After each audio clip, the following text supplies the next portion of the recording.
Hi అండి, welcome to అదిరేటి రుచులు. ఈరోజు వీడియోలో పండగలప్పుడు ఎలాంటి హడావిడి లేకుండా చాలా తొందరగా తయారు చేసుకునే ప్రసాదం రెసిపీ అదేనండి. రవ్వ కేసరి ఎలా తయారు చేసుకోవాలో చూపించబోతున్నాను. రవ్వ కేసరి ఒకసారి ఇలా ట్రై చేసి చూడండి. నోట్లో పెట్టుకుంటే వెన్నలా కరిగిపోతుంది, అంత బాగా కుదురుతుంది. పర్ఫెక్ట్ కొలతలతో చేసి చూపిస్తున్నాను. ఇప్పుడు స్టవ్ ఆన్ చేసుకొని ప్యాన్ పెట్టేసుకొని ఇందులోకి పావు కప్పు వరకు నెయ్యిని వేసుకోవాలి. నెయ్యి వేడెక్కిన తర్వాత ఇందులోకి 2 టేబుల్ స్పూన్ల జీడిపప్పు పలుకులు అలాగే బాదం పలుకులు వేసుకొని వేయించుకోవాలి. బాదాము ఒకవేళ వద్దు అనుకుంటే స్కిప్ చేసేసేయండి. ఇప్పుడు ఇందులోకి 2 టేబుల్ స్పూన్ల వరకు కిస్మిస్ కూడా వేసుకొని వేయించుకోవాలి. మీరు జీడిపప్పుతో పాటు కిస్మిస్ వేసేసారంటే కిస్మిస్ అనేది తొందరగా వేగిపోతుంది కదా. జీడిపప్పు బాదం కాస్త వేగిన తర్వాతనే వేసుకోవాలి. ఇప్పుడు చూడండి, ఇవన్నీ వేగిపోయాయి కదా, వీటిని ఒక బౌల్లోకి తీసేసుకుందాం. ఇలా తీసేసుకున్న తర్వాత ఇప్పుడు మళ్ళీ అదే నెయ్యిలోనే 1 కప్పు వరకు బొంబాయి రవ్వ వేసుకుందాం. ఈ బొంబాయి రవ్వని లో ఫ్లేమ్లో మంచిగా వేయించుకోవాలి. ఈ బొంబాయి రవ్వ వేగడానికి టైం పడుతుంది. అలాగే మనం తీసుకున్న 1 కప్పు బొంబాయి రవ్వకి పావు కప్పు వరకు నెయ్యి పడుతుందండి.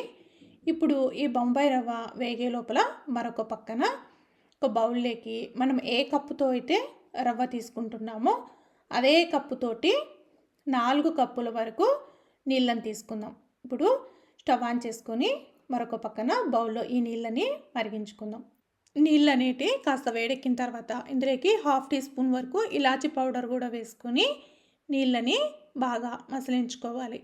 ఇప్పుడు మరొక పక్కన మనము రవ్వను వేయించుకుంటున్నాం కదా, ఈ రవ్వ కూడా మంచిగా వేగింది. చూడండి, కలర్ కూడా చేంజ్ అయింది. అలాగే నెయ్యి కూడా కాస్త పక్కకు రిలీజ్ అవుతూ ఉంది. ఇలా ఉంటే రవ్వ అనేది బాగా వేగిపోయింది అని అర్థం అండి. ఇప్పుడు మనం బాగా బాయిల్ చేసుకున్నటువంటి నీళ్ళని ఒక పక్క గరిటెతోటి కలుపుకుంటూ మరొక పక్కన నీళ్ళని వేసుకోవాలి. ఒకవేళ మీరు నీళ్ళని వేయంగానే కంటిన్యూస్గా కలుపుకపోతే కనుక రవ్వ అనేది ఉండకట్టేస్తుంది. చూడండి, రవ్వ అనేది ఇలా కాస్త దగ్గర పడిపోతుందండి. ఎక్కువ టైం అయితే ఏం పట్టదు, 2-3 నిమిషాల్లోనే రవ్వ అనేది ఇలా దగ్గరికి వచ్చేస్తుంది. ఇప్పుడు ఇందులోకి మనం తీసుకున్న 1 కప్పు బొంబాయి రవ్వకి 1.5 కప్పు వరకు షుగర్ వేసుకోవాలి. ఖచ్చితంగా ఈ కొలత సరిపోతుందండి. ఒకవేళ మీరు స్వీట్ ఇంకాస్త తినగలరు అనుకుంటే ఇంకొక 2-3 టేబుల్ స్పూన్ల వరకు షుగర్ వేసుకుంటే సరిపోతుంది. చూడండి, షుగర్ అనేది బాగా ఇలా కరిగి చూడండి కేసరి అనేది కాస్త లూజ్గా అవుతుంది. మరీ ఎక్కువగా షుగర్లో ఉడకాల్సిన అవసరం లేదండి. ఒక 2 నిమిషాల పాటు ఉడికించుకుంటే సరిపోతుంది. ఇప్పుడు ఇందులోకి 1 టేబుల్ స్పూన్ వరకు నెయ్యిని వేసుకుందాం. ఇలా నెయ్యిని వేసుకొని ఒకసారి బాగా కలిపేసుకుందాం. ఇలా కలిపేసుకున్న తర్వాత ఇప్పుడు ఇందులోకి మనం ముందుగా వేయించుకున్నటువంటి జీడిపప్పు కిస్మిస్ని కూడా ఇందులోకి వేసేసుకుందాం.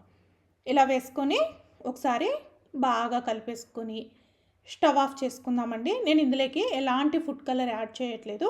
ఒకవేళ మీకు నచ్చితే వేసుకోవచ్చు. ఇప్పుడు స్టవ్ ఆఫ్ చేసుకొని సర్వ్ చేసుకుందాం. ఇలా ఒకసారి నేను చెప్పిన కొలతలతోటి ట్రై చేసి చూడండి. అసలు ఎక్కడ అంటుకోకుండా నోట్లో వేసుకుంటే వెన్నలా కరిగిపోతుంది.